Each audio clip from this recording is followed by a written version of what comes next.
ఓవరాల్గా ఈ interior cost 10.2 అయింది. ఈ 10.2లో మనం ఏమేమి ఇచ్చామో చూసుకుందాం. False ceiling, electrical, wood work.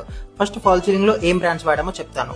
జీబ్రాక్, Saint Gobain gypsum sheets, JSW ultra channels వాడాం. ఎలక్ట్రికల్ విషయానికి వస్తే 2 బ్రాండ్స్ వాడాం, Avian and Wipro. Wipro panel lights 3-in-1 వాడాం. ప్రొఫైల్ లైట్స్ వచ్చేసరికి మొత్తం ఏవియన్ కంపెనీ వాడాము. ఈ చిన్న స్పాట్ లైట్స్ అవన్నీ వచ్చేసి విప్రోనే వాడాము. Scale lights. మనం వాడిన ఎలక్ట్రికల్ పూర్తిగా 2 years గ్యారంటీ. ఎటువంటి ప్రాబ్లం ఉన్నా కూడా నేను పీస్ టు పీస్ రిప్లేస్ చేసేస్తాను. ఈ వుడ్ వర్క్ విషయానికి వస్తే టోటల్ గా అఫోర్డబుల్ లోనే చేసాము. ప్లైవుడ్ మెరైన్ గ్రేడ్ BWP 710 వాడాము. ఈ లామినేట్స్ కోయో, పిర్గో మైకా అండ్ రియలాక్స్ లామినేట్స్ వాడాము. అన్ని 1 mm థిక్నెస్. కిచెన్ విషయానికి వచ్చేసరికి మనం అక్రిలిక్ యూజ్ చేసాం 1.5ది. హార్డ్వేర్ టోటల్ గా నిమ్మి బ్రాండ్ యూజ్ చేసాం. టాండమ్స్, హింజెస్, డ్రా ఛానల్స్, స్లైడింగ్స్ ఇవన్నీ నిమ్మి యూజ్ చేసాము.